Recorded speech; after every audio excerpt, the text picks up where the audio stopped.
Hi everyone, today we are going to learn about atomic structure.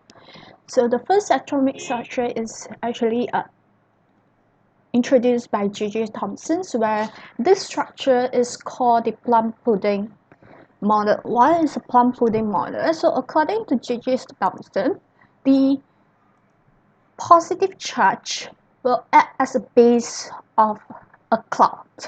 So this cloud is where the positive charge located, and then the electrons or the negative charge is actually like a seat on this positive charge. So you can imagine that it is actually a cookies, so where the cookies, the base of the cookies is where the positive charge located, and the electron is just similar as the chips on the cookies. Okay, so this is plum pudding model where electron doesn't have a fixed orbit. So after that, Ernest Rutherford carried out an experiment where it scattered the alpha particle towards the gold foil.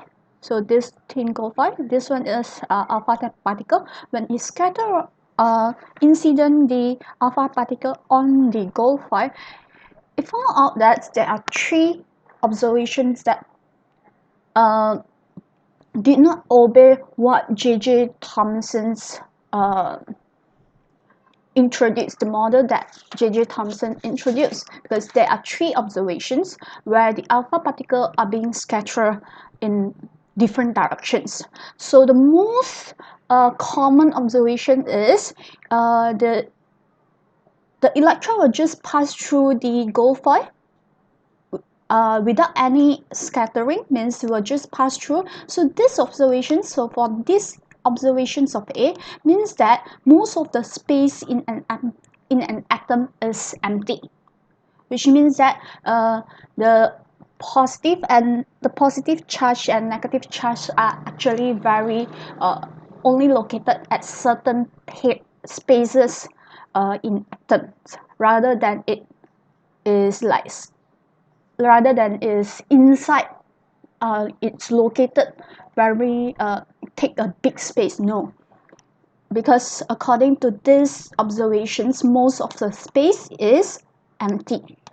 Okay, and then the second observations where these alpha particles are actually scattered, deflected by the gold shells in a very small angle. So if you see that when it goes incidence on this gold foil, so it will be diffracted in a very small angle, which means that this alpha particle will strike on a positive charge, because this alpha particle is a positive charge. When it strikes on a positive charge, it will be repulsed. Okay, when it repulsed, so it will be scattered a very small portions, so which means that they still have positive charge which located in a very small volume. Okay, and then the third observations where is least observations. Okay, means very few alpha particle that show that the deflection is very big, or in other words, it's go and being reflected back. So these observations, when it goes and being reflected back, so these observations give that the assumptions that there are a very concentrated volume inside an atom. Okay, means there is a volume which located a lot of positive charge. So that is why the alpha particle will be deflected in a very large angle. So in other words, Rutherford come up with a model where the electrons, the atom has a nucleus in the center, where this nucleus is where the proton and neutron located, and then the electron is actually orbit the electrons. Okay, it will orbit the electrons in circular motions. So Rutherford's model of atom, it has a nucleus which contains positively charged protons and neutrons, while the negatively charged, which we call as electrons, are actually orbits around the nucleus around the nucleus. So there's a weakness about Rutherford's model, because according to Rutherford, these electrons have centripetal accelerations when the charged particle is accelerating, so it will actually emit electromagnetic wave, because it is losing or increasing in energy. So when there is a loss of energy, let's say electrons, when it is accelerating means it will have loss of energy, so its orbit will shrink. This means that the electron's orbit will eventually become smaller and smaller and smaller. Okay, it will shrink towards the nucleus.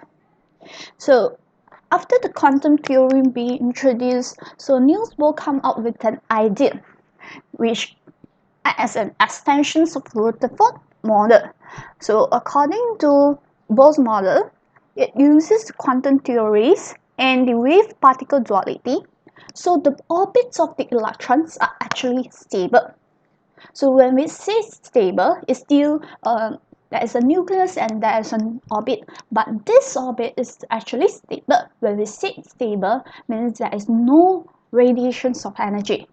Although the electron is being accelerated inside the orbit, but because it is in the same orbit with same accelerations, so the electrons that orbit the neutrons are actually stable, where the energy is always constant inside the same orbit. Means that there is no any emissions of electromagnetic wave. So the electron will just stay with the same energy. Okay, then Bohr's models. So according to Niels Bohr, it comes out with two postulates. Okay, the first postulate is about the angular momentum, and then we have the second postulate, which is about emissions of photons and also absorptions of photons. So we look at this, the first postulate of Bohr. So in a hydrogen atom, the angular momentum of orbiting electron is equal to an integral multiple of h per 2 pi. So according to Bohr first postulate, so this electron that orbits the electron will have a same angular momentum in a fixed orbit. Okay, so this angular momentum can be calculated by using nh over 2 pi, where is an integral multiple. So what is it in n? N is the quantum number 1, 2, 3, 4. So in other words, these orbits are given as a number. So the one nearest to the nucleus is n equal to 1, and then when you get further, it will have a higher n value, where h is the Planck constant and L is called angular momentum. So angular momentum is actually mv times r. In other words, it's r cross linear momentum. So for linear momentum is mv, so it comes out with the multiplications of mvr. So this is the Bohr first postulate, where we have nh over 2 pi. While for Bohr's second postulate, so it means that the electron will, if it gains energy or it lost energy, it will travel from one orbit to one orbit, because the fixed orbit is the electrons is surrounding in the same orbit. Let's say it's in n equal to 1, so it will have a constant energy. But this electrons, if it moves from this orbit to this orbit, so it will gain energy. When it gains energy, so it needs an extra energy from outside so that it can accelerate or move from the lower orbit to a higher orbit. So this change in energy, because this one is the second orbit, that it will have a different energy, because according to Bohr models, energy is constant. But if you want to move from one orbit to one orbit, there will be a difference in energy, where the one nearer to the nucleus will have low energy, and then the one further from the nucleus will have the higher energy. Then this lower and higher energy we will talk on later. Okay, so if the electron is moving from the lower energy or the lower orbit to the higher orbit, so it will gain energy.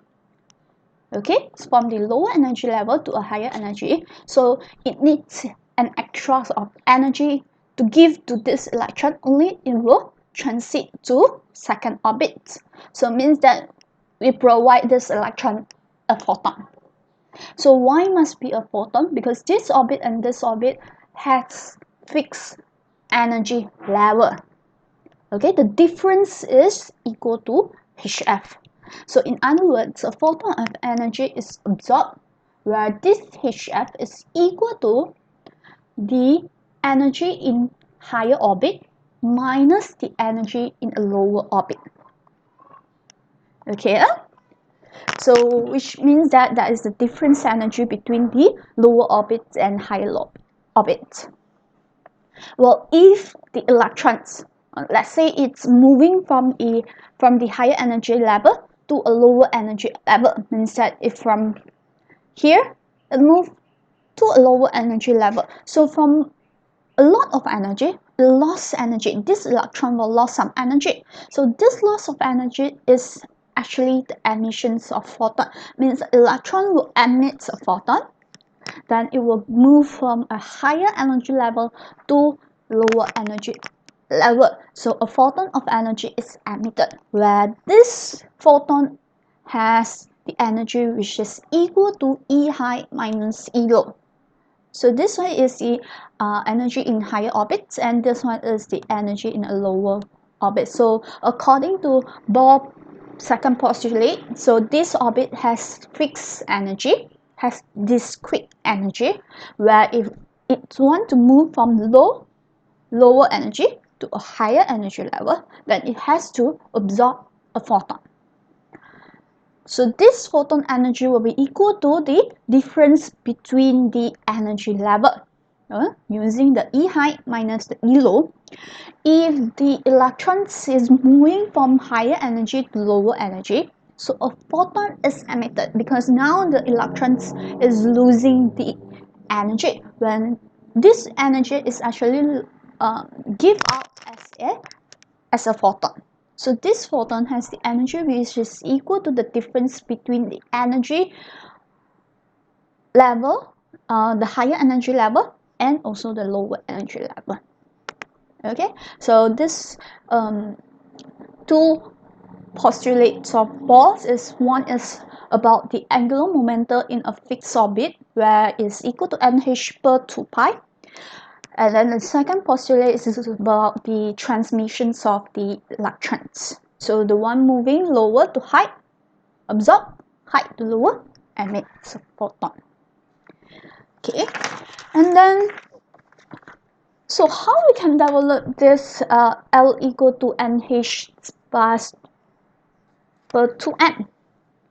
Okay, so in a hydrogen atom, the angular momentum of the orbital electron is equal to an integral multiple of h over 2 pi. This is the Bohr first postulate. But how these equations come from? How do you derive this one? So if according to what Bohr state that it introduced the Bohr's model inside a hydrogen atom, it's actually electron that surrounded the nucleus with a very stable orbit. So in other words, electrons are moving in stationary wave. So because it's moving, okay, when we say particle is moving with certain velocity, means it will become a wave phenomenon. Okay, so when we say phenomena and it is stable, means that the electrons are actually forming a stationary wave around the orbits. So these are actually all stationary wave. So in other words, to calculate the lambda here, we know that one full orbit, the circumference is actually 2 pi r, where is equal to how many stationary wave formed by the electron.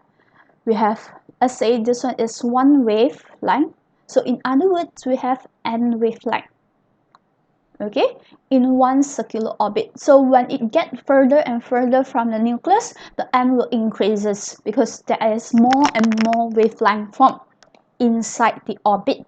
So this is the first equation where come from the Bohr models, because it states that the electron is actually stationary in orbit, so it will form a stationary wave. So of course, because it is a wave, okay, because now electron when it is moving is a wave nature, so it will have de Broglie wavelength, where de Broglie wavelength is equal to h over p. This p is called momentum, okay, so we have h over mv for de Broglie wavelength. So this is your de Broglie wavelength.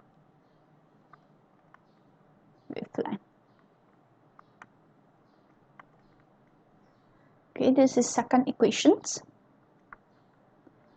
So we know that L is equal to mvr. In other words, if we substitute this one mv, so we will have h over lambda. Your mv will be equal to h over lambda. Then r will be, so this one will become r and lambda over 2 pi. So substitute inside will be n lambda over 2 pi. So cancel out the lambda, so you will get nh over 2 pi. So this is how the Bohr first postulate being derived from where? From the wave nature and also the particle nature. Okay, so now we look at the we make a conclusions about these Bohr models. So for Bohr models of hydrogen atoms, the electron is actually revolves around the nucleus in circular orbits, means it will have a constant orbit and in circular motions. Okay, the second thing is the angular momentum of the orbit electron is L equal to nh per 2 pi, where this one we call it as a Bohr first postulate. Okay, and then we have, you know that each orbit, so each of this orbit has this definite energy level. When we say definite energy level, means it's a discrete energy level. Okay, means your electron cannot be moving, it only can located at n equal to 1 or n equal to 2. It cannot be located at here, because the energy is constant in every energy level. So in other words, when you move, it must be a change in HF. Okay, it's a discrete level. It can be either HF, lost HF, or it will be increased HF. Okay, and then we know that from Bohr models, we have second postulate, which talk about higher energy level to lower energy level, then it will emit a photon. If from lower energy level to higher energy level, so a photon is being absorbed by the electron, so it will move from low to high. So this is what Bohr models in hydrogen atom. So that's it for my lesson. Thank you.